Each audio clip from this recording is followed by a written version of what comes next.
Welcome, everybody. I received an incredible amount of reaction and feedback to yesterday's segment where we looked at some of the things that attendees at a recent Trump rally were saying. Cultists and conspiracy theorists, visibly disoriented people, clueless individuals, ignorant folks, etc. And a ton of reaction from you about what is fundamentally, when Hillary Clinton talked about deplorables, these are deplorables. There's no question about it. These are some of the worst participants to the extent that they're even really participating in the American political landscape. And many of you wrote to me and said, David, how do we fix this? How do we fix what possible solution could there be to the fact that these neo-reactionaries, as I call them, are increasingly prevalent and present in American politics? And as bad as things are already, and as bad as things got under Donald Trump, I think many of you were reacting to the realization that we're only a few House and Senate votes away from the absolute worst of the worst, people like Marjorie Taylor Greene and Lauren Boebert and others gaining total power of the United States political system. They have some power right now, but fortunately, because you've got a whole bunch of Democrats and then also some Republicans with whom I disagree, but who aren't crazy like the conspiracy theorists. They don't have total power, people like Green and Boebert, but we're close, right? I mean, if we saw a little bit of a shift, they would actually have real power in the United States. And look at the struggle we're in to defeat this complete and total irrationality. It shouldn't be this difficult. These are folks, in a sane country, it wouldn't be this difficult to keep people like Marjorie Taylor Greene, Madison Cawthorn, Lauren Boebert, even Trump himself in a sane country. Trump coming out and saying people are flushing toilets 10 times and Mexicans are rapists and criminals. We would have said, wow, that's crazy, but this person never has a chance. They're not going to win the primary, never mind become president. But in this country, because of the electorate, it is that difficult. In a normal universe, reality and simple logic would be the overwhelming favorite to win. It would be the default and it would be the norm. And yet here we are.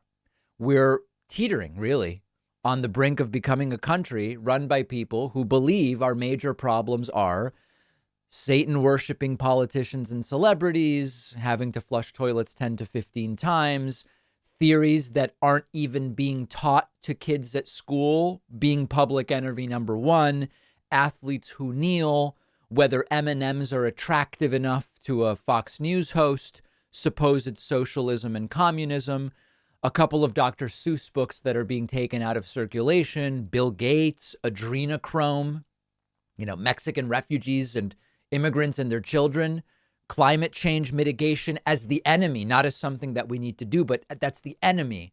Windmills causing cancer, woke math, Jewish space lasers. I mean, think about that's not a short list. I could go on. There are even more imaginary problems I could tell you about. And the dangerous part comes in when we think about who these folks most remind us of. And now I'm talking about the cult followers. Dealing with cultists doesn't always end well for them or for others. And think about Waco, the Waco siege, also known as the Waco massacre, when law enforcement went to the compound that belonged to the religious sect, the Branch Davidians. Think about Ruby Ridge, the 11-day siege in 1992, when it was another one of these cult elements. We don't even need to talk about the entire thing. Jim Jones and the People's Temple and the mass murder-suicide. Heaven's Gate, the religious movement, again, and I believe there the term mass suicide is more appropriate, but maybe it's murder-suicide.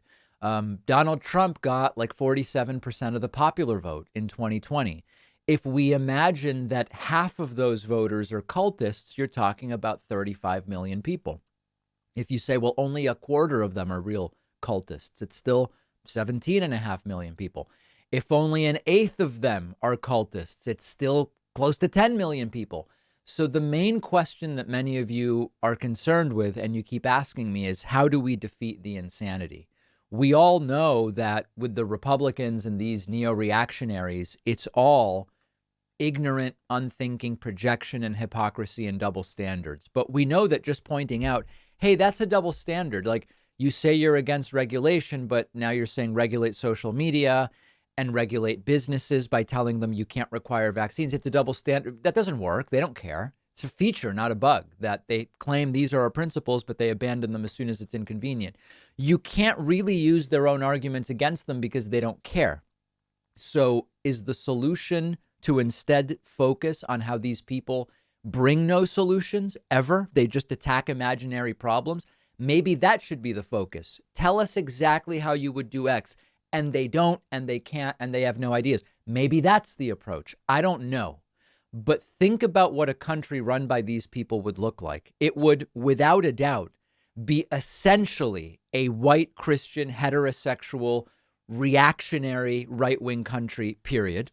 We can't ignore the effect that Barack Obama's presidency as a half black man had on many of these folks.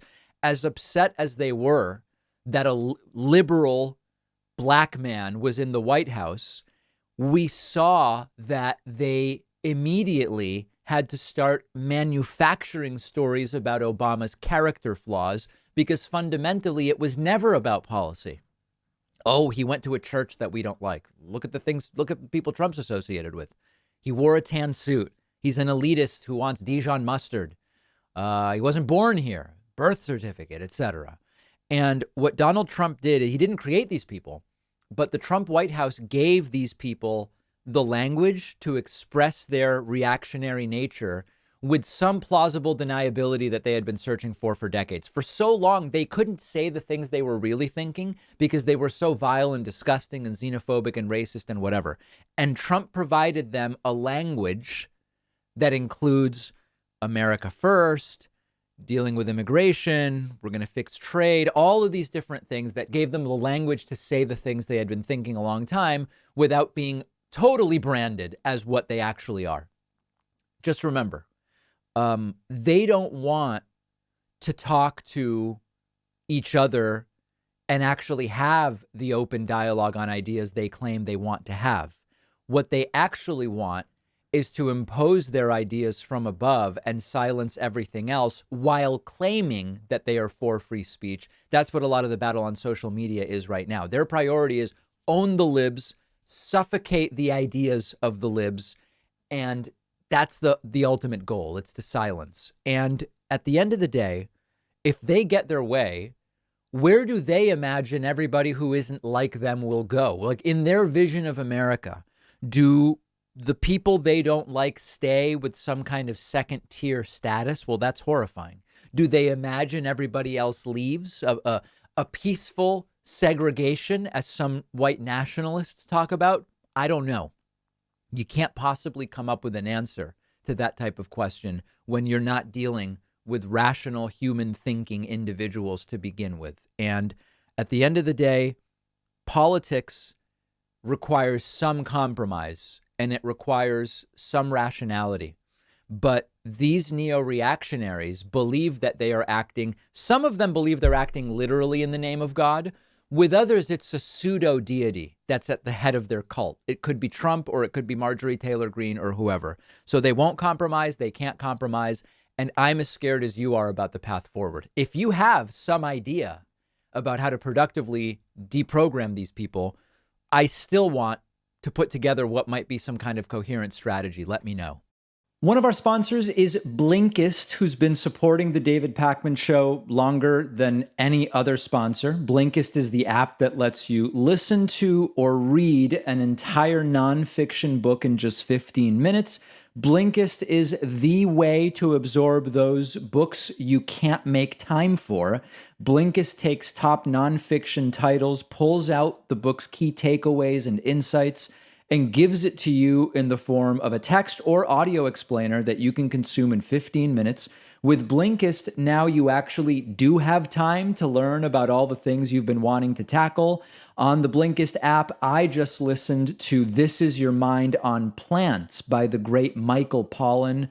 Super interesting, the history of caffeine and so many other things.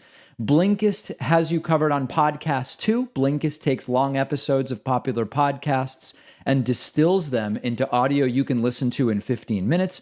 With Blinkist, you can become knowledgeable about so many different things. You can have conversations with people about more topics. Blinkist makes you more well-rounded. Try Blinkist for free and get 25% off a subscription. Go to Blinkist.com/Pacman. The link is down below.